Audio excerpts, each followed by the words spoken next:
Hello students of class 11 physics.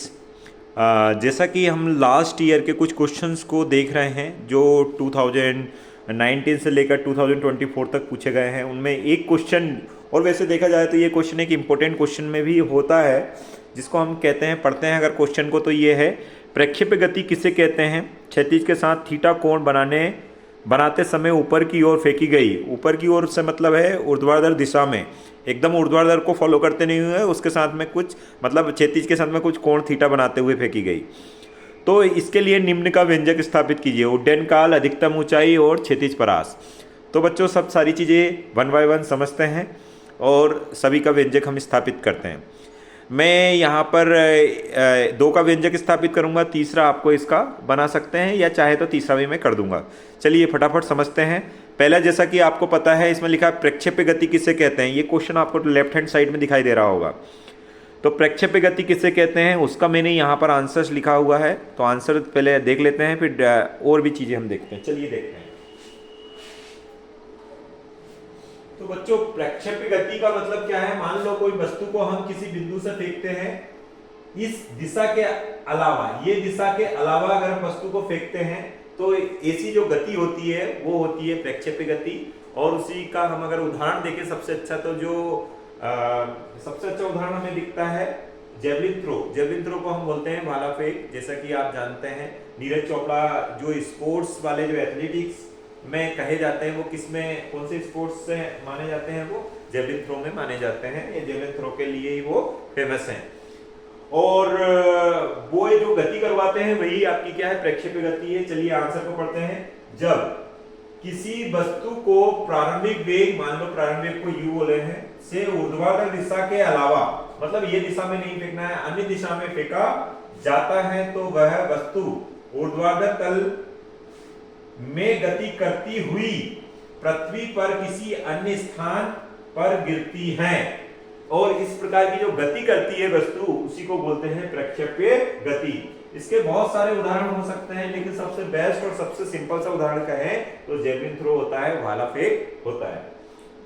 अब हमने ये वाला पार्ट को कवर कर लिया है, लेकिन हमें और भी इसके पार्ट देख रहे हैं कि क्षैतिज के साथ जो कि ये क्षैतिज आपको दिख रहा है, ये वाली जो पार्ट है इसको हम क्षैतिज बोल रहे हैं, और ये वाले पार्ट को हम क्या बोल रहे हैं? ऊर्ध्वाधर। तो क्षैतिज के साथ थीटा कोण बनाते हुए आपको क्या क्या बताना है? उड्डयन काल। तो उड्डयन काल को समझते हैं, उड्डयन काल को समझते हैं, उड्डयन काल को समझते हैं। तो पहला क्या है? उड्डयन काल। तो उड्डयन काल क्या है देखते हैं। जैसे ये उड्डयन काल का मतलब क्या है? जैसे कोई वस्तु को आप यहां से लेकर यहां तक फेंक रहे हैं, तो इसको फेंकने में जो पूरा जो समय लगेगा, यहां से यहां तक फेंकने में ये पूरी जो दूरी कवर करेगा, तो इसको दूरी करने में क्या समय लगेगा, और ऐसे समय को हम क्या बोलेंगे? उड्डयन काल। इसको हम TF से दर्शाते हैं। किससे दर्शाते हैं? TF से दर्शाते हैं। तो जब वस्तु को प्रक्षेप्य गति दी जाती है, तो प्रारंभिक बिंदु से अंतिम बिंदु तक पहुंचने में लगे कुल समय को उड्डयन काल कहते हैं, जो कि अधिकतम समय का दुगुना होता है। कितना होता है? 2 गुना होता है। जैसा कि आपको पता होना चाहिए कि जो अधिकतम समय होता है, जो अधिकतम ऊंचाई के लिए, ये वाला जो समय होता है, ये अधिकतम समय होता है। तो इसका सूत्र हम याद रख सकते हैं। तो इससे हम डेरिवेशन बहुत कॉम्प्लिकेट ना करके सिंपल कर सकते हैं। तो ये होता है u sin theta upon g।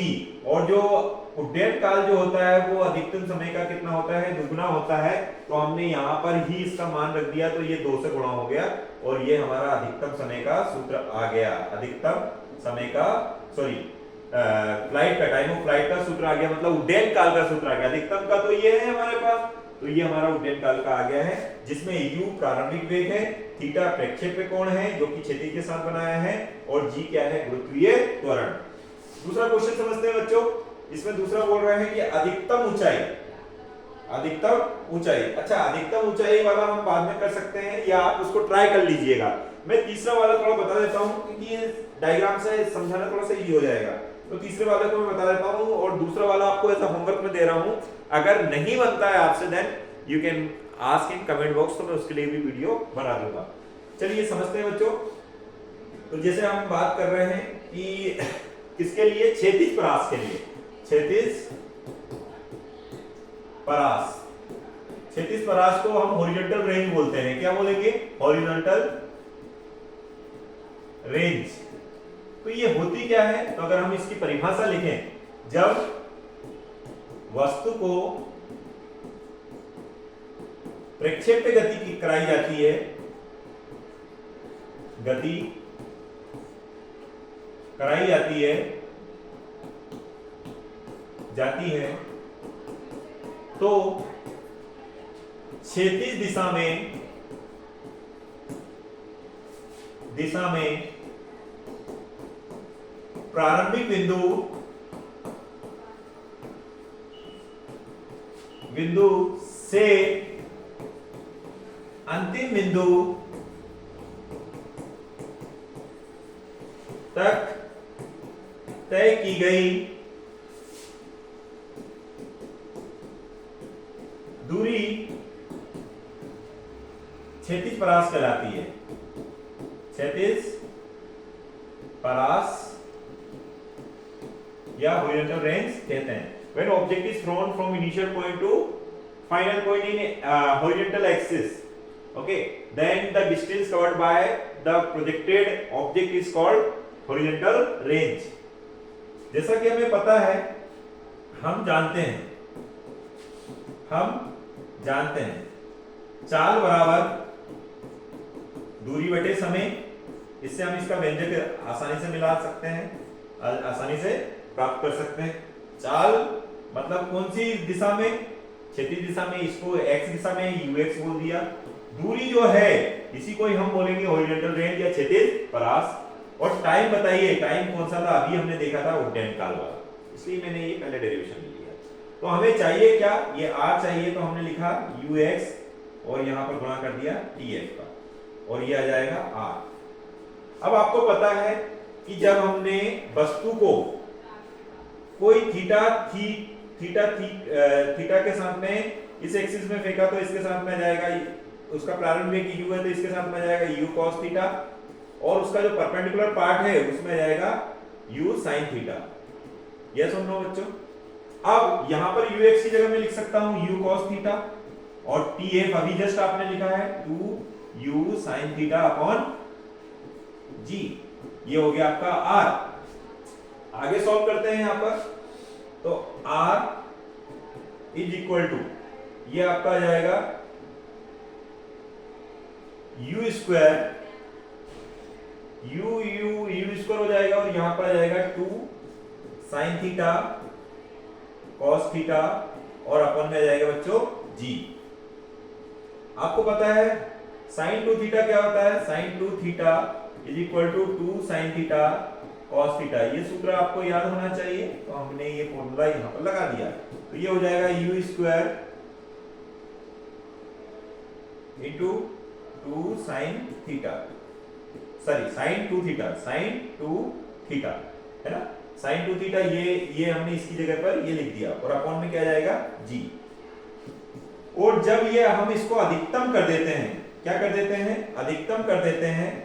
ये अगर अधिकतम कर देते हैं तो sin थीटा का मान क्या हो जाना चाहिए? sin 2 थीटा का मान 1 हो जाना चाहिए। और sin 2 थीटा का मान 1 कब होगा? जब थीटा का मान 45 डिग्री होता है। ये भी कई बार पूछ लेते हैं कि अधिकतम क्षैतिज परास को कवर करने के लिए हमें कितने कोण से देखना चाहिए, मतलब ये वाला कोण कितना होना चाहिए? तो बच्चों ये होना चाहिए 45 डिग्री। कितना होना चाहिए? 45। आई होप इतना आपको समझ में आ गया होगा।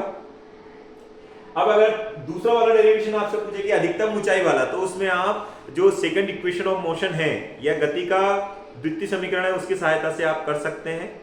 मैं थोड़ा हिंट दे देता हूं, इसमें करिएगा आप। देखिए आप जब करेंगे तभी आप सीख पाएंगे। अगर मैं सारी चीजें आपको करके दे दूंगा तो शायद आप ना सीख पाए। तो दूसरा वाला आपको अधिकतम ऊंचाई वाले की बात कर रहा है, अधिकतम ऊंचाई की बात करते हैं। शॉर्ट में बताऊंगा, ज्यादा डिटेल में नहीं बता रहा हूं इसको मैं। तो इसके लिए आपके पास सूत्र होता है s equal to ut plus half at square. Yes बच्चों, तो a की जगह आपको लिखना है g, a की जगह क्या लिखना है g, t की जगह आपको लिखना है t max, h की जगह आप चाहे तो h max लिख दीजिएगा, ओके। और u की जगह आपको क्या लिखना है ए यहाँ पर क्या जाएगा, y वाला आएगा, तो ये y लिख ना सकते हैं, ये y की जगह आप g लिख सकते हैं, और u की जगह आप क्या लिख सकते हैं, जो भी प्रारंभिक वेग है आपके पास वो लिख सकते हैं। ऐसे करके आप ये सूत्र की हेल्प से इसको बनाने की कोशिश कीजिए, अगर आ जाए तो ठीक है, अदरवाइज फिर अगर आपके कमेंट बॉक्स आए में अगर आप पूछते हैं कि सर ये नहीं आ रहा, then I will explain. I hope समझ में आ गया होगा। Thank you.